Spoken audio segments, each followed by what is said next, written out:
it isn't the prosperity that motivates me. I do know that if prosperity is my goal, the freer society is, the better it is for us. I understand that. But my biggest concern, of course, when I see what's happening is a threat to our personal liberty. And I have always argued, I would argue the case for liberty, because for me it's a moral issue, it's not a pragmatic issue. I would argue the case for liberty because I just want to be left alone. The system doesn't give a fuck about me. I turn on television, what the fuck I see? More propaganda funded by the stakeholders. I don't have a voice, I don't really have a choice. Focused on making money by my way until I'm free. But every $600 they gon' need to see ID. Created regulation, only protected the corporations. Preventing competition, then expecting high taxation. Getting taxed to give funding, so my neighbors hate me. Created identity politics and no way to stop the hunger for real change from a system meant to enslave. Money printer buried American dream in a shallow grave. Not the next man, blame the blind man. Two brothers in common, but we gon' fight, man. Your team ain't my team, so we fucking gang. Instead of realizing that we both getting fucked, man.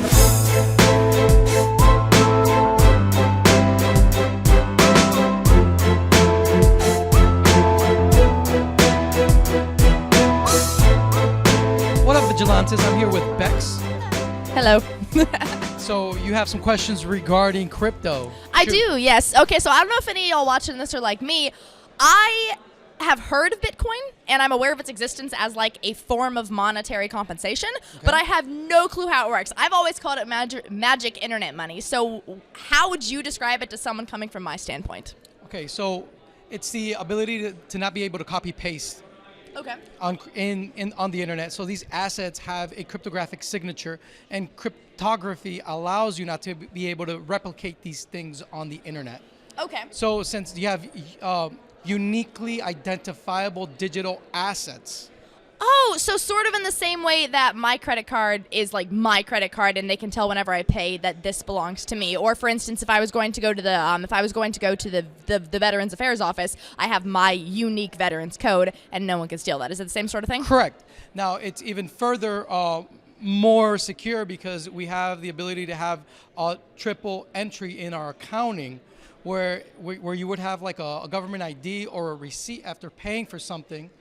At a store, you have a receipt and they have a copy on their books as well as to the purchase that was made. Okay. You have your license and they have your record of your license at the DMV, right? Well, with crypto, what we have is triple entry accounting. And what happens is that now there's a third entry, which is a cryptographic signature that sits on the blockchain, and it's held on the ledger in every single one of the nodes within that network, whether it be a miner, a validator, or a block producer. So there's multiple forms of authentication, which is awesome. And then there's no way that, like, say, a hacker could come in out of nowhere, do their hack thing, and then steal my online money. That's not something that's possible, or at least is it significantly more difficult, I guess you could say. Okay, so the blockchain itself holds the accounting on the ledger, and so your money is actually there. Okay. What you have through your wallet is access to your money that's on the blockchain. So you have the keys to be able to unlock, send, and receive money on your wallet. But if you were to say lose your money, lose your wallet, or not have access to your wallet, the coins are on the ledger still, but you just don't have access to them. So your point of vulnerability would be your wallet itself. It's your wallet. It's your wallet that's vulnerable. And so you have to take a lot of responsibility in protecting the private keys of your cryptocurrency. And we don't trust anyone. We don't want you to ever trust any third party with your keys. Wise. With your wallet.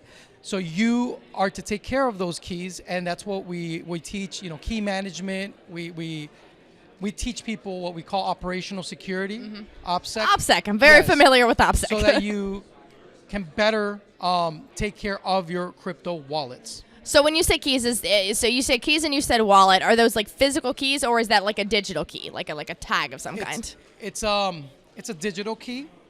So there's a private key and a public key, and so you need to take care of your private key. The public key, which is what we also call the address, derives from the private key. So the private key is the heart. It is the wallet itself. That is what you need to take care of. Now, the wallet, I'm assuming you don't mean my actual physical wallet. Like, you mean something else, and wallet's just the moniker, correct? Correct, yes. Okay. That makes sense. So, with that being said, it seems as though it would make logistical sense that if a person has got their private key and their public key and their wallet and all of that good jazz, then there would be revision of this question to make it make more sense. The U.S. dollar is currently in danger of losing its value because more of it's being printed daily. Is that the same type of concern we might have for Bitcoin going forward in the future if it becomes this huge thing just like the U.S. dollar is currently?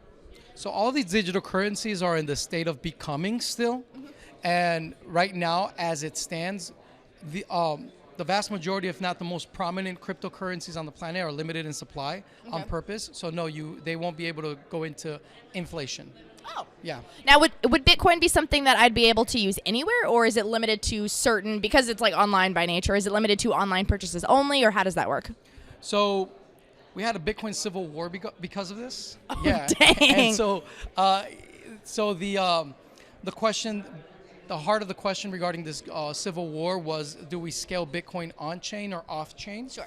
Do we grow the on-chain capacities so that we can use the same network architecture that Satoshi gave us of the blockchain infrastructure, or do we do we scale Bitcoin through a layered approach? Okay. So the predominant narrative in Bitcoin culture right now is that everyone is attempting to scale Bitcoin via a layered approach, and what that means is that you are using other networks like the Lightning Network to facilitate person-to-person transactions. Now, there's still a small contingent of big blockers that are still experimenting with scaling on-chain. As a part of everything that has happened in Bitcoin history, there's been the realization that one of the most important properties of money is fungibility, meaning that you have your one unit of account always interchangeable for another unit of account. Sure. So people that wanted to emphasize the money aspect of these technologies, the coin aspect of Bitcoin per se, they said, well, if we're going to do this, we're going to do this right, and we need privacy at the protocol level, at the base level of these technologies, in order to be able to have sound digital gold, sound digital cash, because we do not want reputation to be attached to the history of transactions, right? Sure. So a new Satoshi Nakamoto came out by the name of Nicholas von Saverhagen with the crypto note protocol, and he gave us Monero. What is that? Monero is the most prominent privacy coin on the planet right now. It is a coin that is private by default. It is everything that everyone in, well, I would say BTC and Bitcoin Cash ever wanted Bitcoin to be.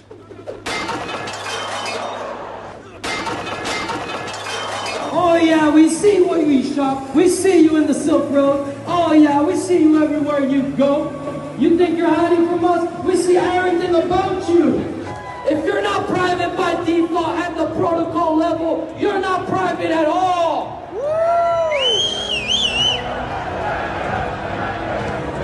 When here owns Monero, raise your hand. Where's Monero?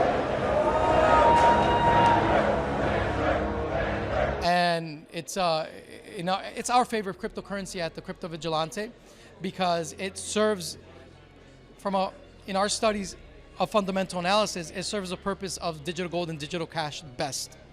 Okay, so translating that down into like 2 sentences to make sure I got it correct. The digital currency can be traded amongst others who use the same digital currency, just like in any other country. Say if I was in China and I used their kind of money. Correct. And then it can be traded out for an actual physical coin that has the same ability to be traded with others who view the coin in the same level of capacity, correct? Yes, correct. Yay, okay. So my other question is, for those who are not technologically inclined such as myself, because this is a digital-based system, yes, I can barely operate like the basics of various social media. Like, I'm not a technologically inclined person. How would someone like me effectively use Bitcoin if we decided to do so? So market demand has increased its adaptability over time, and so things are going to become even more easy to use as time goes on for people like you. As of right now, I mean, we're at a point where, yeah, cryptocurrency is very. We've had this civil war. This is why it's important for me to talk about it, because the community was split in two. And so our efforts were there was a brain drain by splitting us up, and now we have, in a sense, we're A/B testing the market, really. Okay. What does that mean to the regular person? A/B testing would be we're experimenting 2 ways of penetrating the market to see what the market accepts as best. Got and it. what is most useful. And so we are, from my perspective, going, because I was of the contingent of the big blockers, meaning I wanted to scale on chain. I see us going back to like 2014, 2015 at this moment, and that's kind of what does that mean? Like, what is it like an app? We could have. The level of market penetration that we had at that time is similar to what we're starting to experience now. It's almost like the crypto space became stagnant in its adaptability, and now it's picking up steam again because we had that civil war. Right. So that civil war really made us split our efforts, and now it's almost as if we are regaining that momentum that we had in 2015, 2014. Absolutely. So if with that regained momentum, I wanted to get into Bitcoin, do I download an app? Do I go to a store? Do I talk to a person? Do I call someone? How does all that work? So there are many applications on the internet, but the ones that we like the most are the ones that are open source. And for people that are brand new, we call them Multicoin Wallets. Okay. And our favorite one is the Edge wallet, edge.app. Because so it's an app. It's an application, okay. Yes. Edge.app gives you access to the Edge wallet. Edge.app gives you access to a bunch of cryptocurrencies, including Monero. And we really like Edge because it has an exchange within it. You actually can buy crypto with fiat on the Edge app. And when you exchange between cryptocurrencies on the Edge app, it doesn't require KYC or AML. What are those 2 things? Know your client and the based on the anti-money laundering laws. Oh, okay. Yeah. So I get on the app, yeah. and then anyone else who has the app, I can, exchange sort of like I would with, Venmo or something. It's actually better than that. Ooh, cheers. Because it uses exchanges that are where you do coin swapping. Okay. And these exchanges have the liquidity necessary for you to just be able to exchange one cryptocurrency to another at any time. Wait, so there are multiple forms of cryptocurrency? Yes, correct. Oh, fun stuff. Yes. So the best way to break it down is that we have cryptocurrencies that are open and transparent.